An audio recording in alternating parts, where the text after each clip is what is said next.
Easy Explain, The One Straw Revolution by Masanobu Fukuoka, Section 2. So here, the big main thing that Fukuoka gets into is his 4 principles of natural farming, right? This do-nothing farming. We're going to break it down. What are the 4 principles? How do you actually do this, right? What's the starting point? What's the foundation? So the first one, the first of the 4, is no cultivation. So this means no plowing or turning of the soil. Very matter-of-factly, Fukuoka says cultivation of the soil should be discontinued. Stop cultivating. That's not how we're going to do natural farming. The second principle here, no chemical fertilizer or prepared compost. So composting is fine as long as it's very natural. You're not putting in any kind of additives or any kind of additional processing. Just gotta let the compost happen very naturally. So as Fukuoka says, if nature is left to itself, fertility increases. He goes on to say the fertility of nature as it is beyond the reach of the imagination. Right, so let's stop adding chemicals, let's stop processing these soils, just let it be, leave it on its own, and when you do so, you're going to see this fertility of the land just beyond anything that you can imagine, right?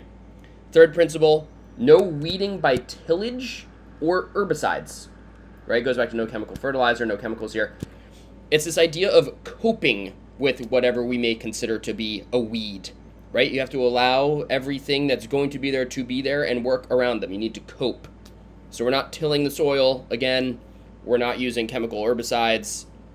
We are coping with anything that it happens to grow there we might consider to be a weed.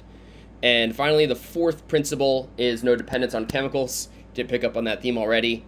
Fukuoka says nature left alone is in perfect balance, and that there is no way to know which is the true pest. Right? So if we're using herbicides, or pesticides, for example, right? Fukuoka's point here is, what is the pest, right? In some way, it's very hard to determine. Some insects might be actually very favorable as pollinators, and you don't want to harm them. So just don't use chemicals at all. Just get out of that practice. That's going to get you towards natural farming. So those are the 4 principles, and he also goes on here in Section 2 to discuss the limits of the scientific method, right? Not necessarily anti-science, right? We're not anti anything here. It's more so just coping, right? Going back to the idea of coping. Science can help, but not necessarily the way that we have traditionally been using it in agriculture. So let's see what Fukuoka has to say here. He says, before researchers become researchers, they should become philosophers. They should consider what the human goal is and what it is that humanity should create. Doctors should first determine at the fundamental level what it is that human beings depend on for life. And also in this part of Section 2, Fukuoka goes on to say, nature is everywhere in perpetual motion. Conditions are never exactly the same in any 2 years. And this reminds me of, the very popular Taoist adage that you never step in the same river twice, just because over time that river is always changing.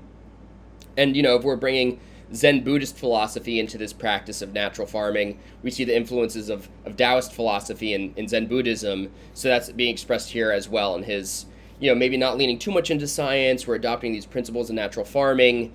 I think this little quip sums that up well. So that's a very high level overview of Section 2. A lot of other really good things here, but I think those are the most important fundamental takeaways. So for now, I hope this helps.